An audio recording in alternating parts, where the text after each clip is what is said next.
All right, I'm here with Tim Brownson of adaringadventure.com, and Tim is a life coach, a master NLP practitioner, and also the co-author of How to Be Rich and Happy, which, Tim, I always, when we do an interview, I like to make mention of that at the very end if we could. And I am here, as I stare off onto another screen, of course, Tim, I'm here to talk to you today about the brain. And Yes. your new book here coming out, 70 Amazing Facts About Your Brain, which I have to tell you, I giggled myself to death through half of this book. It was absolutely a joy to read. I have to think that, or I had to admit in the beginning, I thought it was going to be kind of, boring. I mean, like the brain, like how exciting could that be, right? Unless you're like you and I, and we do like brain facts. But I tell you, this was a fun read. Found myself laughing out loud more than a couple times.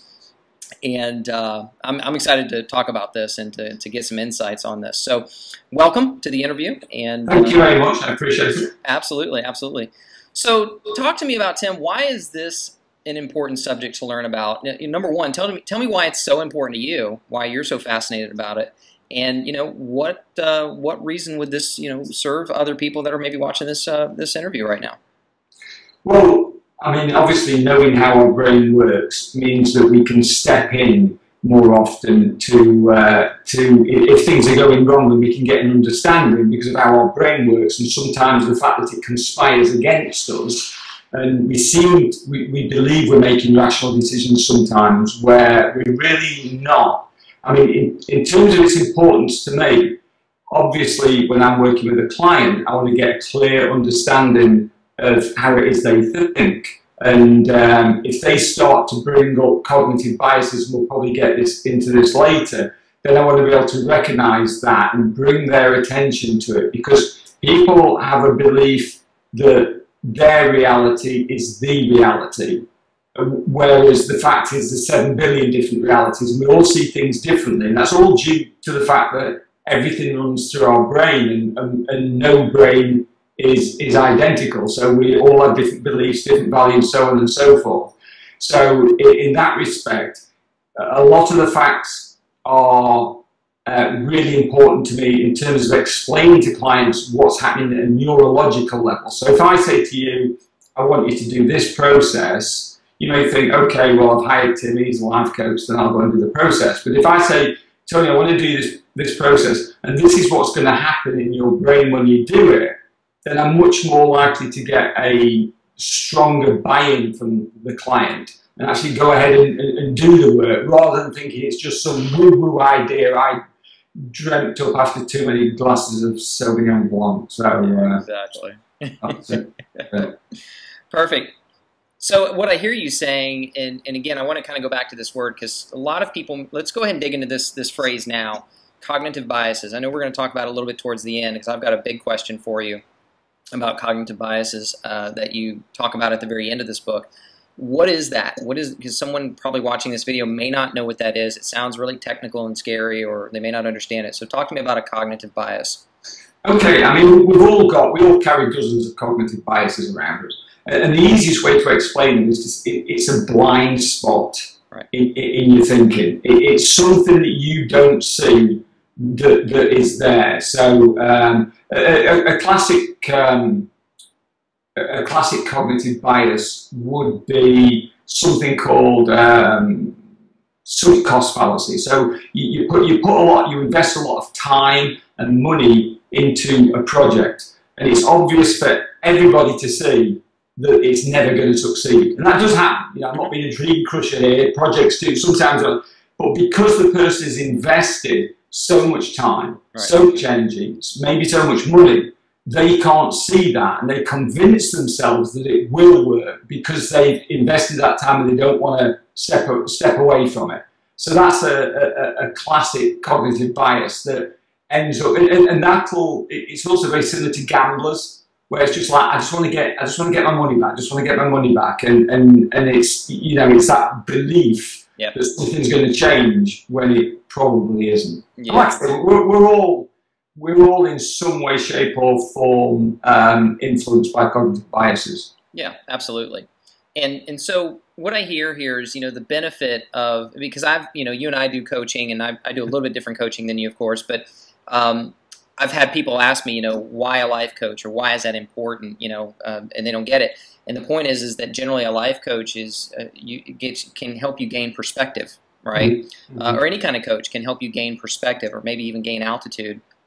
And so what I hear you saying is that because these cognitive biases exist in all of us, and we all have them, the benefit of this book could be simply that they could discover what some of their cognitive biases are, or at least be able to be aware of them. Is this true? Yeah, exactly. Because we tend to cling on to them as facts, the beliefs that we believe to be facts. So just be pointing out. For instance, let me give you the classic ploy that like Macy's or superstores and car salespeople do, which is a cognitive bias is called anchoring, which is not to be confused with the NLP anchoring, which is something completely different. But what they do is they, rather than, so you see the sale rail, it'll have the prices of the items on, and then above it, it will say take an extra 60% off. Well, you'd think they could just change, knock the price down by 60%. But they don't want to do that because they want to anchor you to the higher price. Once you've read the higher price, there's nothing that you can do. They've tried this experiment, even with people that were aware of this particular cognitive bias. Yep. There's nothing that you can do to not be anchored to that higher price and think, oh wow, I've got a bargain, 60% off, rather than thinking, is it worth that much? Yep. And car salespeople use it all the time. Nobody pays ticket price on the car. They just want to anchor you to that's what the car's worth, and you're getting a bargain because you've dragged them down by a little bit. So, exactly. Yeah, we see this. We see this a lot in the online marketing space, and you'll see them. They'll have the big red number, and they'll put a slash through it. And, there's only 4 more left. And, yeah. That's another thing altogether. The scarcity mindset one. Let's not go down there. Yeah, exactly. But they are trying to anchor that fact that you're getting some sort of bargain. But what I really so I get the benefit here of someone would be able to read this book and become at least aware of some of their cognitive biases, because like I love the study of human psychology and behavior and neuroscience, and yet I still got a lot of value from this book. Learned a lot of things about how my brain acts, and you actually slightly touch on the subject, but you don't quite go into it about. I believe that there's a difference between the brain and the mind, right? Yeah, absolutely. And I loved how you pointed that out. I'm not going to give it away. I'm going to ask the people, get the book. But I do love how you started to approach it, and you differentiated that fact. And I think that's very important. There's a difference between the brain and the mind. I like to believe that the mind is the brain in action to some degree. Right. So I love that. Is there anything you want to touch on there? Because I thought that was a really good distinction. No, I think it's because the terms are often interchangeable, and that's not necessarily accurate. I mean, the book really is more based on neuroscience. Right. Than it is. When you get to the mind, you start getting into a whole different dimension, because nobody knows what the mind is. Yeah. It's as simple as that. And I will quote the quote that I used in the book that I think I read in Buddha's Brain was the mind is something that the brain invented because the mind told it to. Yeah, so, I love that. Yeah. I love that quote. Every time I hear it, it's just like, whoa, it's exploding. Yeah. So I didn't want to confuse people on that issue, because this is just really about how the brain works. Right. Perfect. So the benefits are someone's going to be able to gain perspective, maybe gain some altitude about how their brain works, and so they can become aware of some of these cognitive biases. The cost, I want to point out to anybody that doesn't really grasp hold of this information, there could be some costs, there could be some implications, right? Absolutely, yeah. I mean, at the end of the day, we're constantly being sold to by advertisers and marketers, and they're preying on certain types of cognitive bias to get us to buy from them. So in that respect, if you go in for, I always tell people, if you land on a long letter sales page for a product that you're actually genuinely interested in, immediately scroll to the bottom, look at the price they're selling it for, Go away and think about whether it's worth that. Yeah. Because everything between the top and the bottom is designed to create desire. Yep. And by the time, if you read it all, anybody that reads all of those, they're sold. Job's done. Where do I give them my money? Well, and let me ask you, because this actually, we're going to get into this now, because I was going to wait till the end, but I'm going to be the devil's advocate. Okay. Because being a marketer myself, right? And marketing, I like to see is it's almost like the difference between manipulation and persuasion is intent. I know that might be a fine gray area, a fine gray line, but is it possible that by utilizing those and getting someone to address or helping them to diagnose what's going on in their life, could it serve them by going through and acknowledging and going through the cognitive biases and utilizing that to help that person to get to see that they really do have this problem, or that they really do, here's what's going to happen if you don't address this problem? Can it be used for good, is my question. Yeah, I think so. I think most things, you've got that opportunity. Anything when we get into this kind of sphere, when we're talking about the brain, when we're talking about, you said manipulation is a fine line. It's a question of how you apply the information. Yeah. Somebody could read, I know you've read this book and it's a classic, influenced by Robert Cialdini. They could read that and they could think, great, I'm going to adopt the practices in there to make my business more successful. Mm-hmm. Or somebody could read it and approach with, that's great information. How do I help serve my clients best by using that? Yes. So that's the thing. There's nothing wrong. In today's marketplace, especially online, it is so competitive. It is so, you have got such a small amount of time to grab people's attention, that if you disregard all this kind of stuff that we're talking about now, then you're going to fail. Yeah. But it's how you use it. Is there a greater good for using it? Yeah. Or are you using it just to lighten somebody's pocket? Wallet, right. Yeah, correct. So I think it's really, I think that's kind of sums up life in general. It's down to intent. What do you really mean from that? Yeah, that was the difference between, for me, manipulation and persuasion is intent. I want to persuade someone to be able to see what's going on, and hey, here's the challenge that you could be facing if you don't address the challenge. And hey, guess what? I believe I can serve you in the highest good to help you alleviate this. That's my perspective as a marketer. Yeah. So, and if you don't believe that, Tony, you shouldn't be trying to attract them as clients in the first place. Yeah. As coaches, if somebody says to me, are you a good life coach? I'll say, yeah, I think I'm a really good life coach. And that may seem arrogant, but the way I view it is, if I'm not, I shouldn't be taking clients on. Exactly. A disservice, So I like to believe that I'm the best at what I do. I choose to be the best at what I do. Yeah, and that's a very empowering belief. Yeah, absolutely. It's a very empowering belief, and I know this doesn't apply to you. That can be a disempowering belief to certain people if you think they don't need to do anything else. True. That they're already there. And I know you're not like that at all. Right. Yeah, I haven't arrived, right? Yeah. But I'm the best at what I do because I continue to work at what I do and to work on those skills and things of that nature because I'm passionate about it. I love doing it. So. Correct. And even the best get better. Oh, absolutely. Yeah, that's why they're the best, because they just keep focused on getting better. Correct. So what was your intention with this book, and what would you really like to see someone walk away from with it?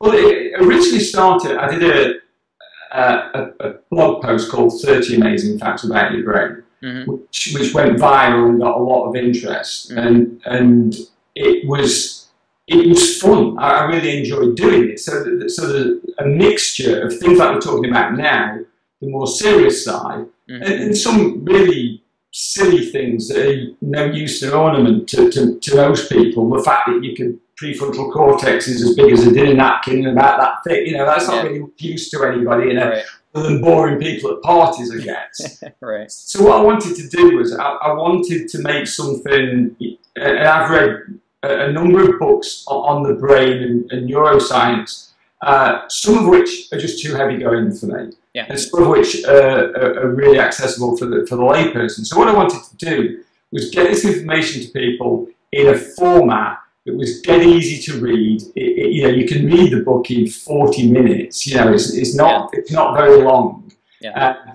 But also that would make them laugh. So, you know, I've used a lot of my humour in it because I don't want anybody to take this stuff too seriously. Right. But and the reason why I do that is use the humour is because then people are more likely to remember the stuff, because humour acts as an anchor in the NLP form, as, you know, we remember things if it's made us laugh more. Right. I suppose it's just to really educate people. So let me take one example from the book, that the whole, we only use 10% of our mind, therefore imagine what we can do if we use the other 90%. Yeah. Now that was research done, I believe, in the 1920s. Yeah. It was thoroughly debunked in the 50s, and we now know that we use 100% of our I said mind, our brain. We use 100%, and we've seen this when they've done when people have lost part of the brain and they'll lose a certain function or whatever. Right. So I think it's important to educate people that that's not true. Don't go looking for this magical 90%. Right. You're not going to find it. You're using all your brain. You know, so it's stuff like that. It's like trying to correct some misconceptions, trying to bring in some new science that's shown how things like reframing, how we know it works, how it changes the structure of the brain, and it's not just a, you know, a life coach idea to think positively. We're not talking about that at all. So it's education, fun, and that's pretty much it. Yeah, and I, again, just reading the book, I think I went through it in about 30 minutes. You know, of course, I read a lot, so I read pretty quickly, but loved it, laughed. You know, again, like I said, caught myself laughing out loud a couple times, and I was like, yeah, that's typical Tim humor, you know. That's typical Tim grammar and terrible typos. Yeah. Right, exactly. Englishman, can't write properly, yeah. Yeah, clearly.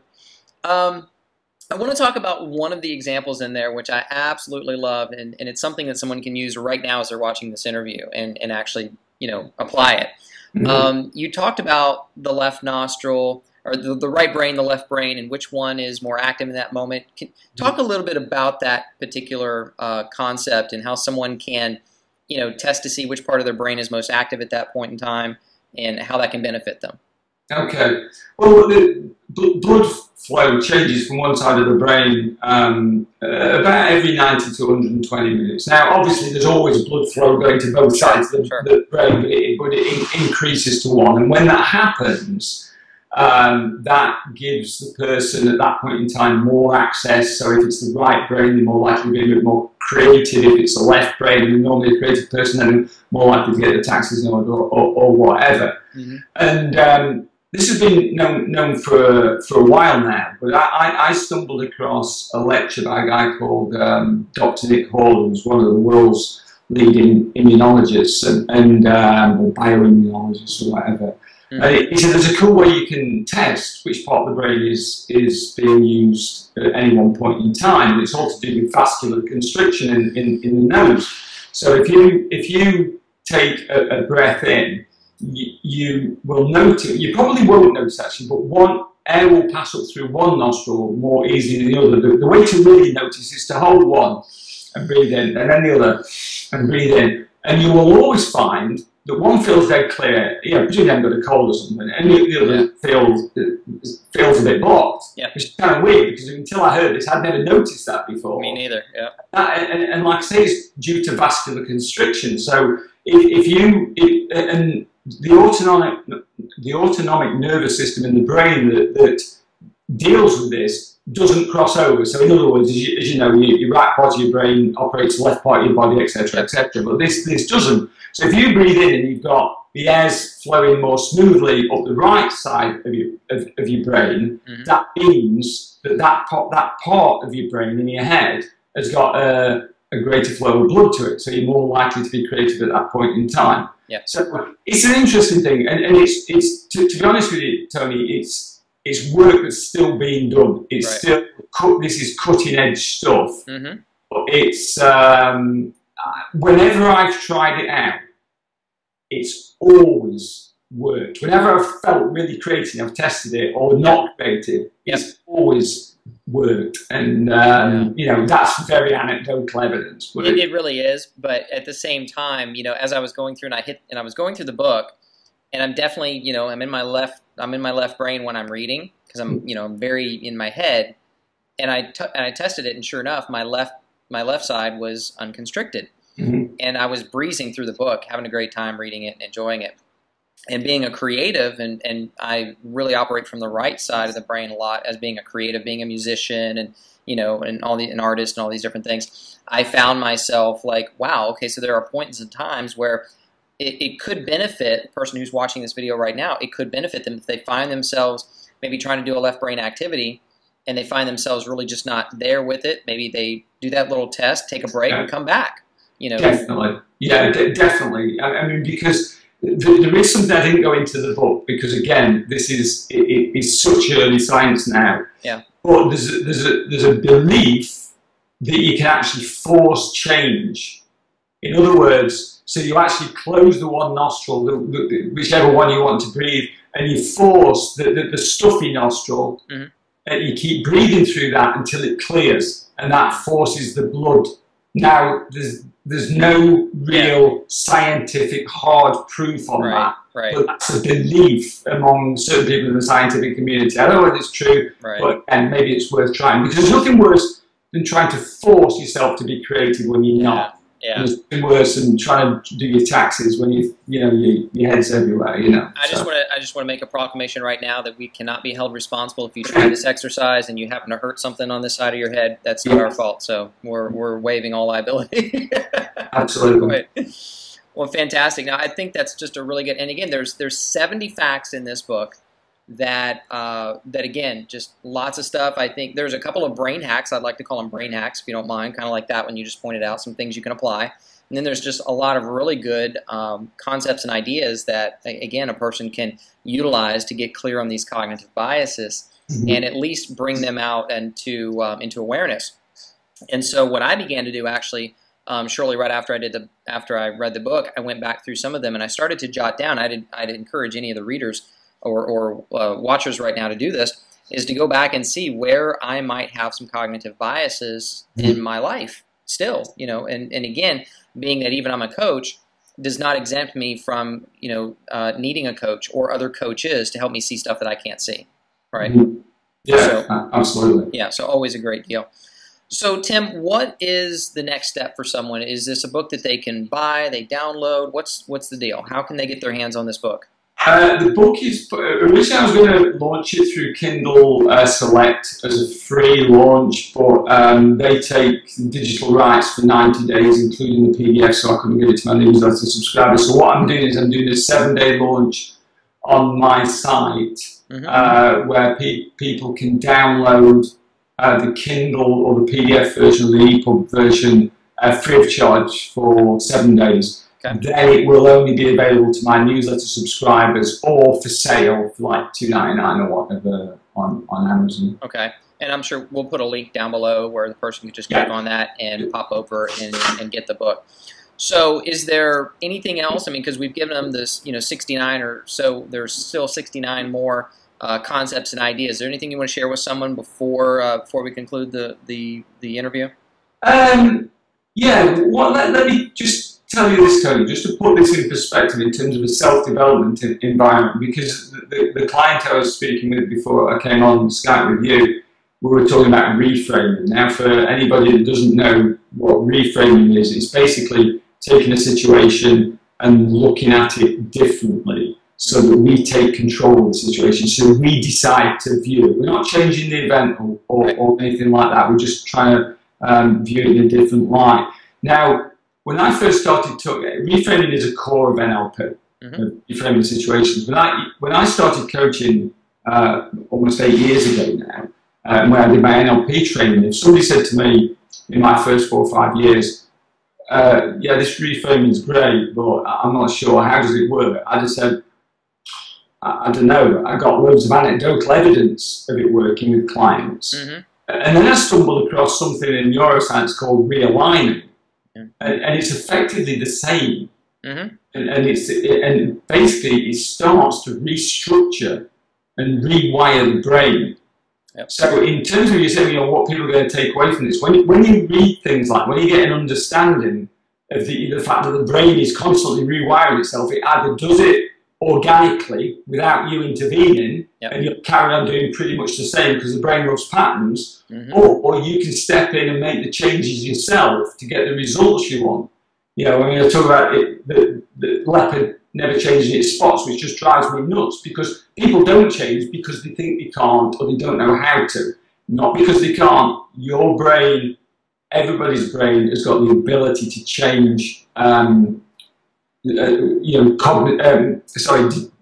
Degenerative mental disease notwithstanding, should I say? Right. Right.